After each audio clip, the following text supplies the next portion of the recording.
My transformation for me really feels pretty major.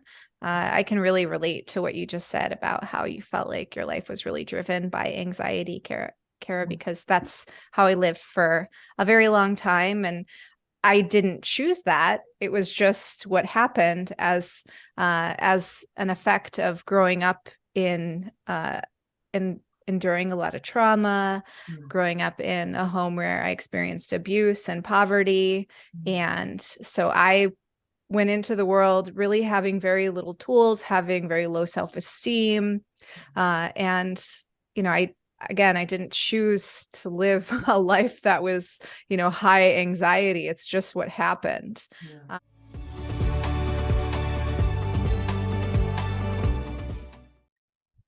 Welcome back to the Denizen Download. We are so excited to have Stacia Aashna, a trauma-informed life coach and clinical hypnotherapist with us today. Stacia, welcome to the Denizen Download. Thank you so much for having me. Absolutely. Tell us a little bit, in your words, who you are and what you do. So as you said, I'm a trauma-informed life coach and a licensed clinical hypnotherapist. I'm also certified in internal family systems therapy for couples and individuals. So my work right now is primarily consisting of internal family system, which is abbreviated to IFS, and hypnosis, therapeutic hypnosis. And I work with individuals, I work with couples, and I have a new group program coming up. Wow. Very, very passionate about this work. And the key here is really helping people to discover who they truly are, to really connect with their calm, sort of courageous, confident center, and to live a life where that aspect of them is really leading the way, which means that we kind of have to look at what might be hindering them from really leading from that place inside of themselves. Yeah. I really loved what you said about having them connect to their calm, courageous, confident center. Mm-hmm. Wow, that's powerful, especially in this day and age when I feel like anxiety is rampant, when we're constantly running to and from everything, and uh, connecting to that calm, confident, courageous center is a very courageous thing sometimes, you It know? really is. And it's like you said, anxiety is rampant and it is challenging for most people. So those terms, those words that I chose, those are coming from internal family systems. And these are some of the words that describe what they call an IFS self-energy. And that is that core aspect of everyone, is self-energy. And the great thing is we all have it. Even if you feel super disconnected from those qualities, they are there. They're inside of everyone. No matter what you've endured in your life, no matter how high your anxiety is, it's there. And it's also not really that far away. It can feel like it is, but with the right practitioner and using modalities like IFS, you can connect with it. And that can be super empowering and quite a relief for a lot of us. Yeah, and transformative too. I feel I lived a lot of my life just being driven by anxiety. And then once I finally felt like I tapped into that, I'm like, wow, this is a whole new life. And I can tell that that's something that you're passionate about. And as you know, we focus a lot on transformation. I'd love to hear from you. What does that mean to you, and how have you transformed in order to get here to help other people connect with that center? Yeah, absolutely. My transformation for me really feels pretty major. I can really relate to what you just said about how you felt like your life was really driven by anxiety, Kara, because that's how I lived for a very long time. And I didn't choose that. It was just what happened as an effect of growing up in enduring a lot of trauma, growing up in a home where I experienced abuse and poverty. And so I went into the world really having very little tools, having very low self-esteem. And, I didn't choose to live a life that was, high anxiety. It's just what happened. Yeah. But I did learn as an adult that it could be different. And that came through slowly starting to learn different modalities, finding different practitioners, therapists. I found a meditation practice when I was 19. I found yoga when I was 19. And so my life has completely transformed from being a person who lived with, not just anxiety, but like severe panic attacks, quite frequently. I have complex PTSD.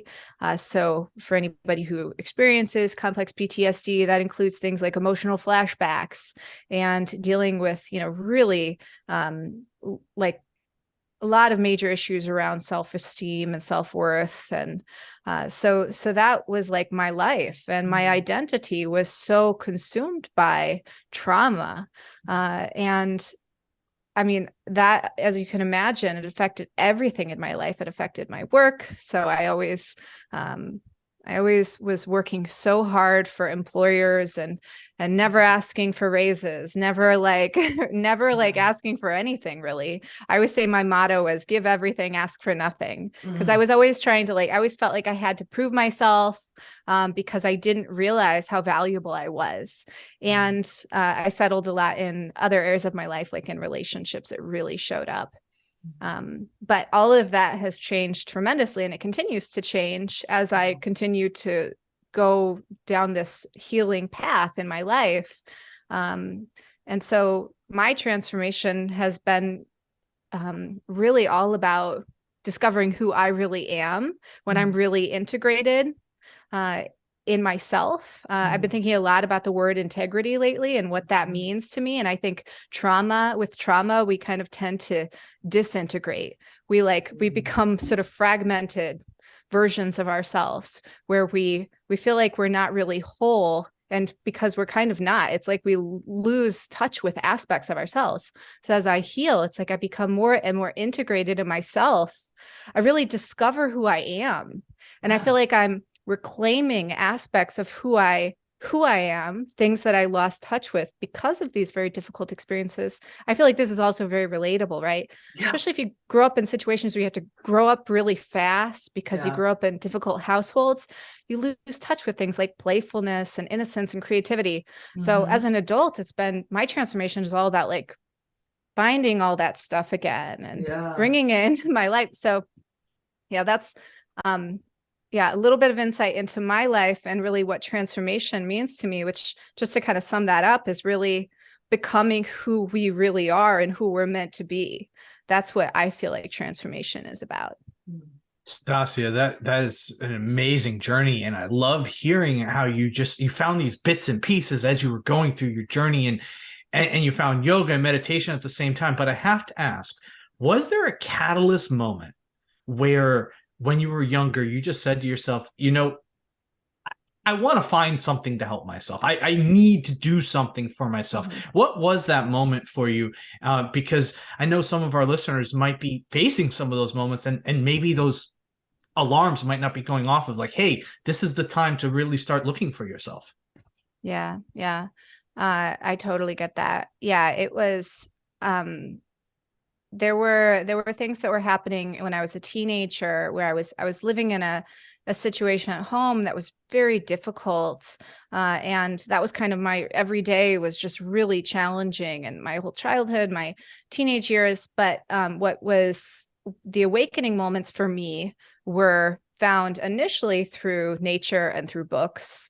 So I would skip school a lot in high school, and I would go to like a state park, and I'd bring a book and read. And what the awakening was that I was having there was all of a sudden, there was like this huge contrast of, it's quiet, it's peaceful, I'm safe, and I was finding so much refuge in books too, because it gave me a contrast of like different perspectives and different ways of living. And somehow I was really this was when people went to the library and I would go to the library. Remember that? Remember going to the library and checking out books? The good old days. So, right. So somehow I would wander into like, the Eastern philosophy section, and then I check out books on Buddhism or Taoism, and started reading these different, reading about these different perspectives, spiritual, philosophical perspectives, that just all of a sudden it was like things were just clicking for me. But really what it was showing me was there was something else that was possible than what I was living. And I was so desperate to live something different. And so those were some of the awakening moments. And then once I left home and I was on my own, then it was like, all right, now I have some spaciousness, some freedom, being around other people who could influence me positively was very important. I feel like we're very directly influenced by the people that we surround ourselves with. So being around positive people who are really doing interesting, healthy things with their lives, that was really, really important for me. Yeah. Hopefully that answers the question. Yeah, absolutely. Go ahead, Jack. No, well, I was just going to say that resonates for me personally because it was very similar to my transformation. I really didn't necessarily know what transformation was till I moved away from my parents. Like, I grew up in South Florida, lived there for my whole life, and was near my family, an extended family. And we moved to the middle of nowhere. And then lo and behold, all of a sudden, this space from time for myself, right? Mm-hmm. And I start just reintroducing myself to all these aspects that just went dormant, or I just kind of had lost over the years. And it's been an amazing journey. Yeah. Stacia, one of the things that you mentioned that I think was mind-blowing for me, actually a few things, was what you said about traumas. You didn't choose that, right? And I think it's so simple and we all kind of know that, but I think it's powerful to reiterate that because sometimes we can get into this loop of beating ourselves up for our past or for mistakes or whatever. And when it comes to trauma and things that happen maybe in our childhood, we don't choose those things. And sometimes it just happens.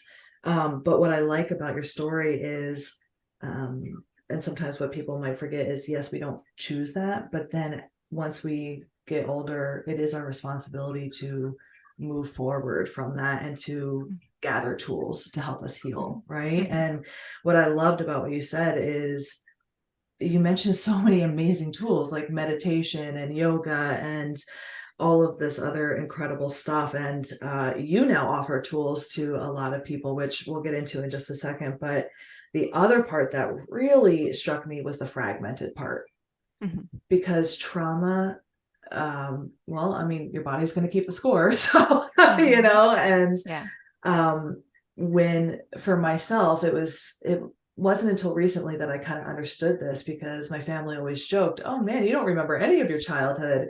Now I'm realizing it's because I disassociated a lot and I fragmented a lot of that. And my healing journey, another thing that you said is healing doesn't end. It's not like, oh, you can put a Band-Aid on it or learn one tool and whoop, now we're healed, right? It's a journey. It's a constant choice every day. But part of that healing is piecing those pieces back together and being that person that maybe younger self needed, right? Whether it's a mother figure or a safety figure or whoever, and reintegrating some of that stuff, right? And what Jack and I are rediscovering is joy, right? We didn't get a lot of that. And it's exciting. Sometimes when we are so filled with trauma and fragmented and that healing path, one of the things that I'm realizing is sometimes I get that healing hangover. Do you get that? You know what I mean? Where it's like you do so much healing and you're integrating, and sometimes I just want to go play outside, or I want to go do something with that joy. And I'd love to kind of hear from you. Do you ever experience that? Do you ever just want to kind of tap into that childhood and get some of that, some of that fun back into your life, just to Oh kind of yeah. break, I mean, absolutely. If it, healing can feel exhausting. And that's the Yeah. tricky thing about it. It's like living through trauma is exhausting. And then having to, do the work, go to therapy, process, and do that over and over again. It is an exhausting process as well. And that at some point it starts to like, if it's becoming so exhausting or agonizing, then you might be kind of working against the process, right? Like, the process is to become healed, healthy, and whole, or to live a life of self-leadership where, again, that is an IFS term, is really like the goal is to develop self-leadership. That's that taking accountability, stepping into that leadership role in your life with all of your, maybe it's, with your inner child, but in IFS, we'd say you have many inner children. So you don't have just one. But yeah, it's a lot of work. And so part of that process should definitely include play and relaxing, and these are very productive aspects of healing.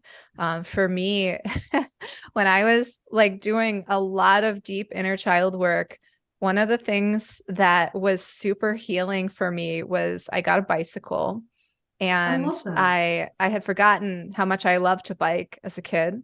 Yeah. And I would bike all over the place, and then I would sing on the top of my lungs on my bicycle, biking around Chicago, and very like childlike and just carefree. And it was, I mean, that healing. Yeah. And I can't even tell you how helpful this was for me. It was like, this was a big deal.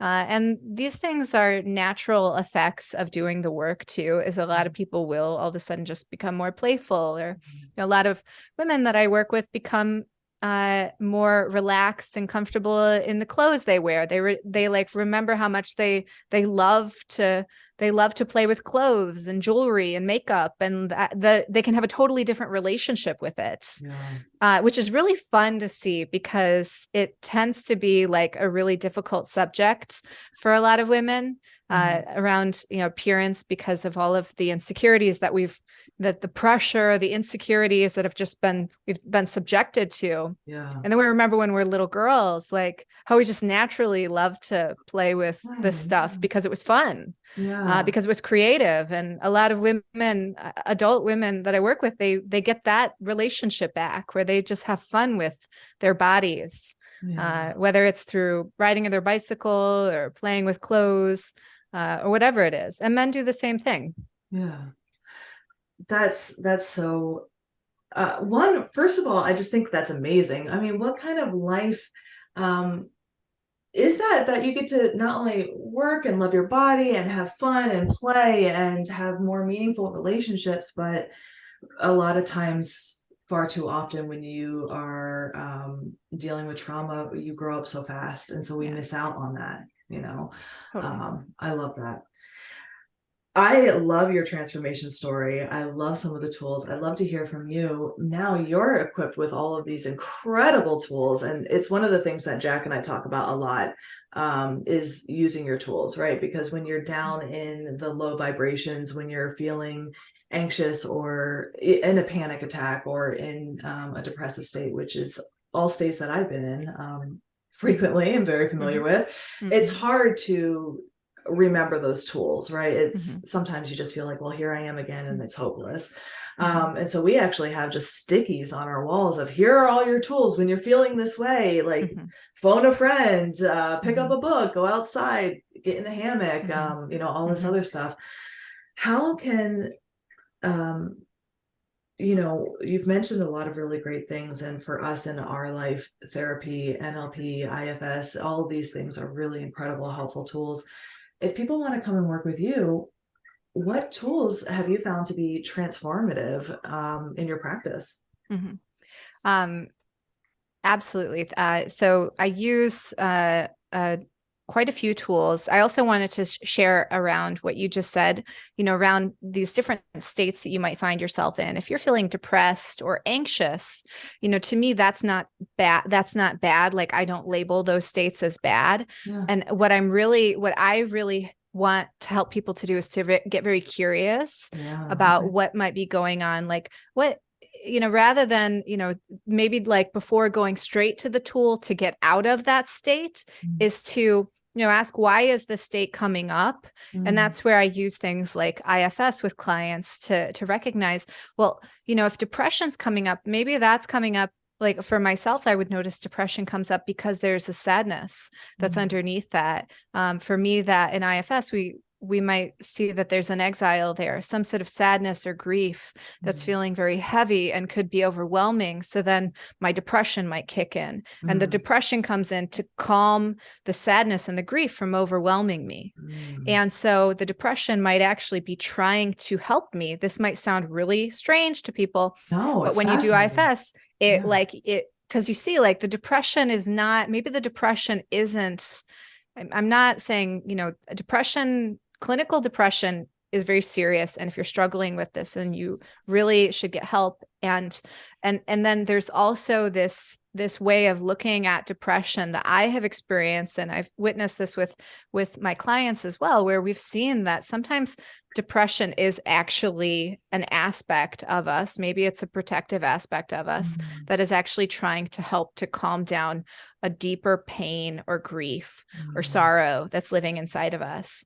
And so I get really curious about those sorts of states. And that's like ultimately what I'm really trying to do with my clients, is to bring a lot of compassion and curiosity to them, and to help my clients to see themselves through that sort of curious, compassionate lens, to really like find a place of deep self-acceptance for all aspects of who they are, not just the parts that are easy to like the cheerful, joyful parts of themselves, but the parts that they really struggle with, like the anxious parts, the parts of them that maybe get angry. These are all aspects of your personality that are showing up for a reason. And I don't think, I'm not interested in helping anybody just kind of slap a Band-Aid on things. I really want to discover what's the motivator behind these behaviors or these thought patterns. And so, and that's where we can find real transformation and healing and change, is when we really get to the root cause. But again, I help people, guide people there through compassion, not through labeling anything as bad or wrong, but through like real compassion and acceptance. And I'm using internal family systems, hypnotherapy. I use hypnosis with people for a range of issues. But primarily what I'm doing this day is a lot of age regression, like taking people back to earlier events where we might have lost touch with some aspect of ourselves, and maybe updating and reintegrating that aspect of yourself in the present. Because a lot of this stuff doesn't really live, these patterns and memories, they don't really live in the active mind. They're in these deeper parts of our mind. And when we use hypnosis, we get into such a relaxed state that we can access those things. And then I also use mindfulness, and those are my main tools.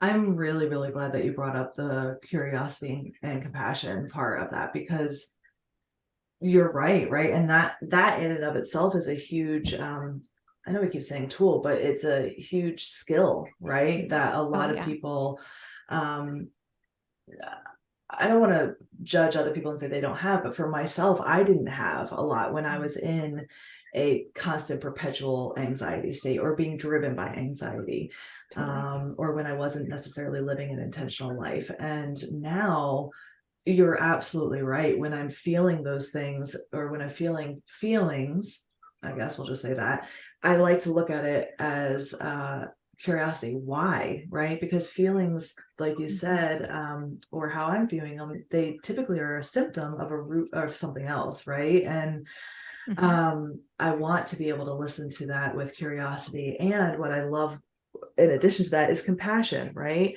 what Jack and I have been trying to get to is that radical self-acceptance, that self-love, not just for the good parts, but for the parts that maybe we previously were a little ashamed of or embarrassed of, or didn't want to explore a little bit more, because at the end of the day, that's what got us here. That's part of us. And I love that. Yep.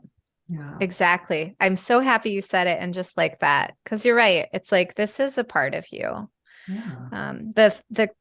The psychologist who created internal family systems, Dr. Richard Schwartz, he wrote a book, I think it was published last year, and it's called No Bad Parts. And this is like, that's the whole concept of the book, is there are no bad parts. It's a great book if anybody's interested in learning about IFS.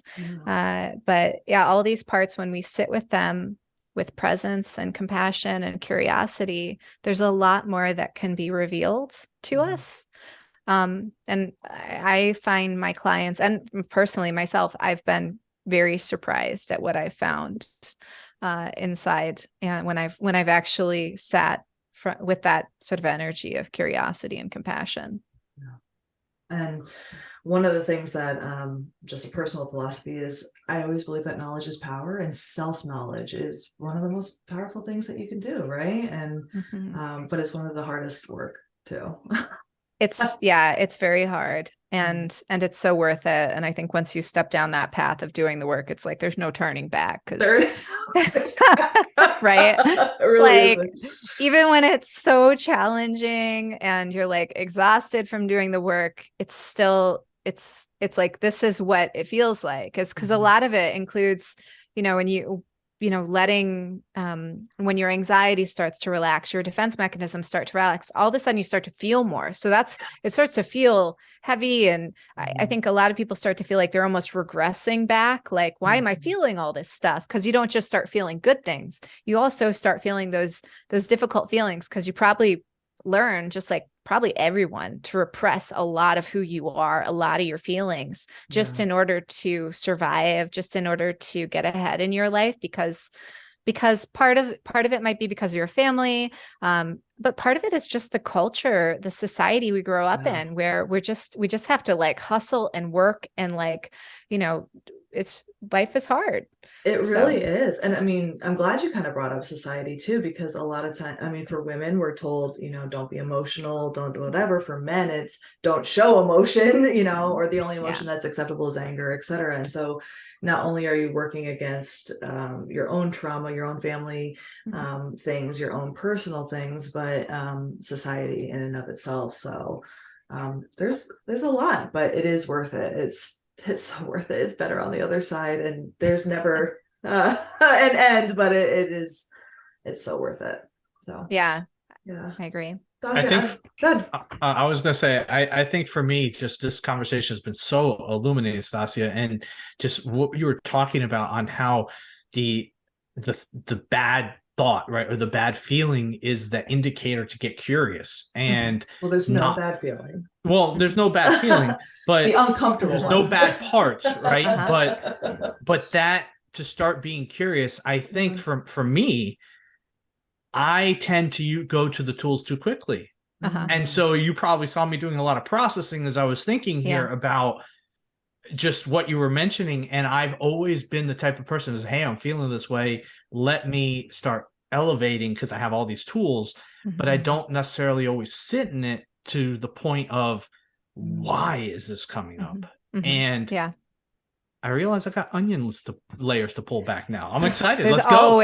There's always so many layers. And I, that's where I would say, honestly, IFS is one of the best modalities you can use, because it's all about peeling it back and really looking at what are the deeper motivating needs and fears that are motivating our defense mechanisms. It's not to say there's no bad parts, but some of the strategies of our parts could be really destructive even. But the interesting thing is that even those destructive patterns, like say it's an addiction, like alcohol addiction is we would say in IFS, is a firefighter part of us that is trying to protect us by escaping or distracting ourselves through alcohol.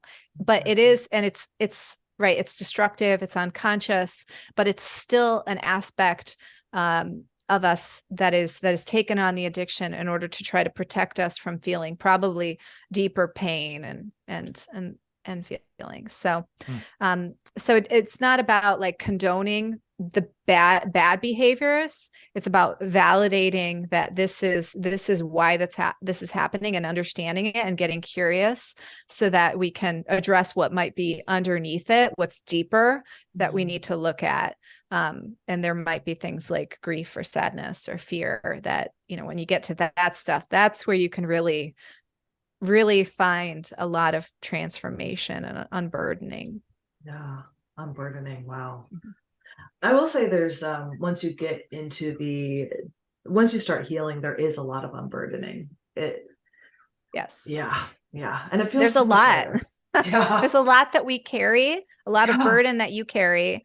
And the other thing that I'll say about burdens is a lot of it might not even belong to you, but you're carrying it, and it could be ancestral. It could be from your parents, so a lot of the times when I'm working with clients, we'll meet something, just because a lot of the work I'm doing with clients, they'll be kind of slowed down with their attention focused inside, maybe focusing on a target part, like some sort of sadness or something, or some sort of defense mechanism. I just lost my train of thought. No, the unburdening. Yeah. So we might ask that aspect of us if what it's carrying belongs to us. And the answer might be no, that you might be carrying something that was kind of given to you or conditioned into you by through your culture, through your family. A lot of people are familiar with the term ancestral trauma. We call them legacy burdens in IFS. And so that can be actually quite a relief for a lot of people, is to discover that what they're carrying isn't always theirs. Yeah. I had an experience like that this last year of just generational trauma around like shame, sexual shame, from the church, etc. And it was a relief. Wow. To be able to kind of put that down and walk away from it. And it's interesting. Yeah. That is a loaded one. It is. Yeah. That's a heavy one. It was a heavy one to carry for a very long time. Yeah. Yeah. And so common too, unfortunately. But thanks for sharing that. Thank you. Thank you for the work that you do. And Stacia, thank you for coming on the Dennison Download. We are honored to have you here. I'd love to hear, how can people find you if they want to work with you? Absolutely. So you can go on my website. It's just staciaaashna.com. There's also a free hypnosis meditation that you can download on my website. It just pops up, so you can download that if you're interested.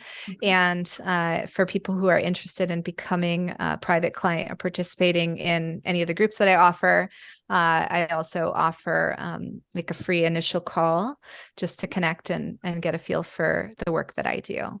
Awesome. We will have all of that in the show notes as well. So make sure to check Stacia out at her website. Thank you so much for being on. Check out all our free goodies as well. That's really generous of you. I'm really excited to check that out myself. From our family to yours, I hope you have an excellent week. Make sure to check us out at the Dennison Download on Instagram or the Dennison Download podcast on Facebook. And have a great rest of your week.